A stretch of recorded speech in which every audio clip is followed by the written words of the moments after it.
আরশ পাকের পাক রতন আরশ পাকের পাক রতন নূরে পাড়া নূর বদন আরশ পাকের পাক রতন নূরে পাড়া নূর বদন যার চরণ পরশ পেয়ে ভুবন ধন্য হয়ে যায়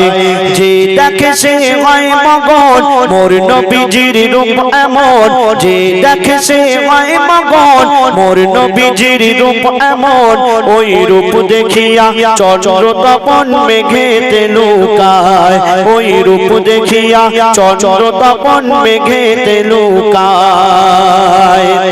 একদিন মা আমিনা তিনি বসে বসে চিন্তা করছেন যে আমার সন্তানকে আমি কেমন করে মানুষ করব কেন আমার দয়াল নবীজির আব্বা জান তিনি এই দুনিয়াতে ছিলেন না আমার নবীজি জন্ম নেওয়ার আগে তিনি পর্দা নিয়েছিলেন তো মা আমিনা তিনি চিন্তা করছেন আর সেই সময় আল্লাহর তরফ থেকে হুর ফেরেশতারা এসে মা আমিনাকে কি বোঝাচ্ছেন শুনুন হুর ফেরেশতারা বলছে সবাই হুর ফেরেশতারা বলছে সবাই মা আমিনাকে ঘিরে মাগো তুই কি জানিস তোর কোলে আজকে খেলা করে মাগো তুই কি জানিস তোর কোলে আজকে খেলা করে মোরা আপন ভেবে গোপন কথা বলছি মাগো তোরে মোরেও যদি যাস করবি না বল না কসম করে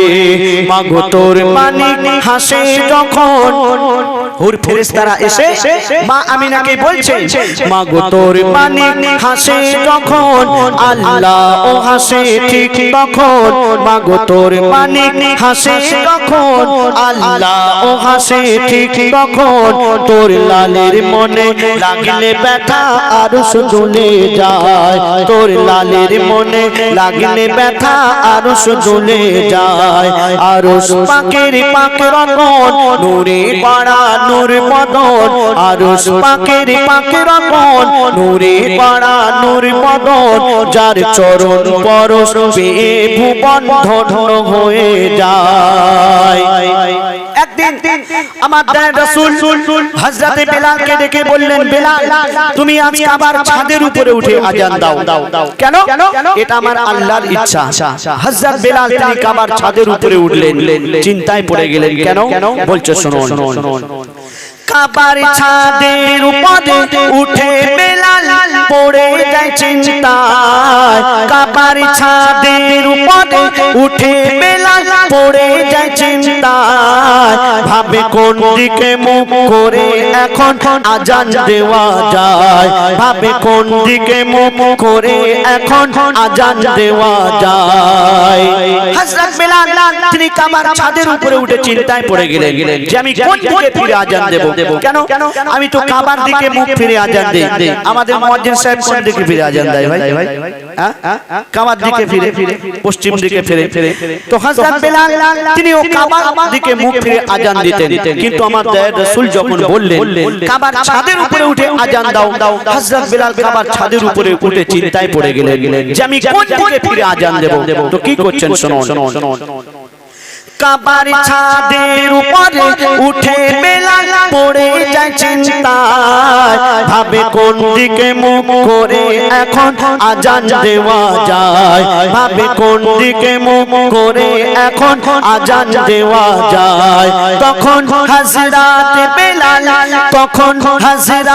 বেলাল নবীজিকে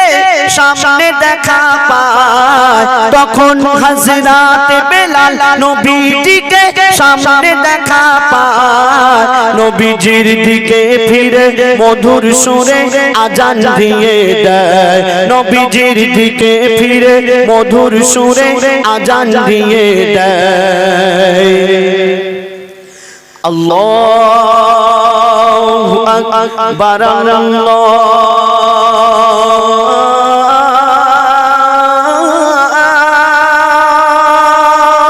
আকবার আল্লাহু আকবার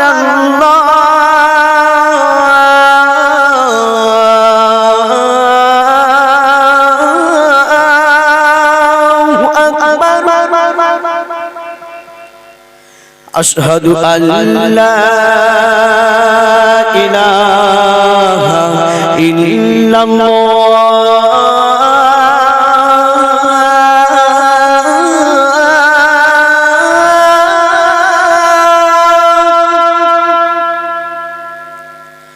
أشهد أن محمد رسول الله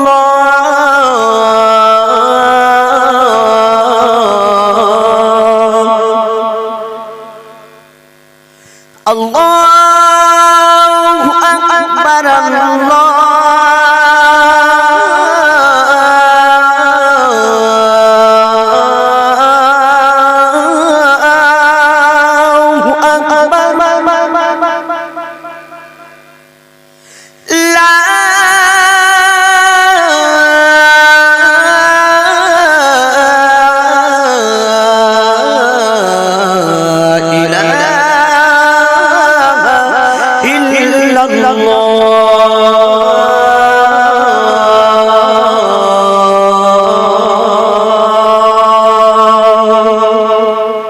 হযরত বিলাল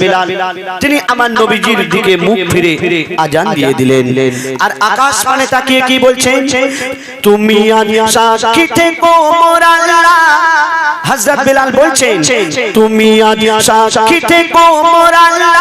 রাসূল আল্লাহ আমার কেবলা তুমি আজ সাক্ষী থেকো মোর আল্লাহ রাসূল আল্লাহ আমার কেবলা মোর কেবলার সাথে আল্লাহ গো মোর হাসর যেন হয় মোর কেবলার সাথে আল্লাহ গো মোর হাসর যেন হয় আরশ পাকের পাকরাতন নূরে পাড়া নূর মদন আরশ পাকের পাকরাতন নূরে পাড়া নূর মদন যার চরণ পরশ পেয়ে ভুবন ধন্য হয়ে যায় যে দেখে সে হয় মগন মোর নবীজির রূপ এমন ওই রূপ দেখিয়া চন্দ্র তপন